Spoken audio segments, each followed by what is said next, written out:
आज वयाच्या वर्षापूर्वी सेवेला लागून आज नाही स्वतःला भाग्यवान समजतो, कारण आज माहोल के अलगीरासारखे थोर संत होऊन गेले. त्यांचे तो ते दत्ता का भोल का आम्हाला सभाग्य लागलं.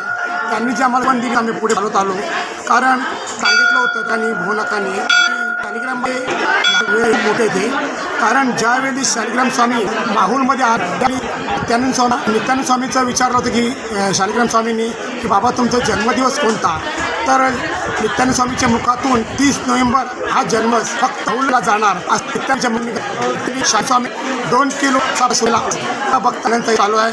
सतेचा लाभ घेत. धन्यवाद. दरवर्षीप्रमाणे यावर्षी तुम्ही प्रसादाचं हे काय मी अनेकपासून स्वामी समर्थांची करत आहे. इकडे वर्षापासून यायला सुरुवात केलेली आहे. तो देश स्वामींनीच मिळाला. त्यांनी म्हटलं सुद्धा पण जाऊन गेला. दिवशी आम्ही रामदास म्हणाले की असं सो सुरू होतं त्यामुळे आम्ही स्वीट तेव्हा काय सांग त्यांनी सांगितली तेव्हा पण प्रसाद हा केला असतो. आपण इकडे सेवी घेतो आणि काही सेवाच्या वतीने हे अविरत चालेल असे वेगवेगळे गणपना करतो. आणि श्री समितीचे सेवा आपण सेवा देतो. आणि आज तुम्ही दीपक पत्रकार सगळ्यांची मुलाखत घेतली त्यामुळे तुमची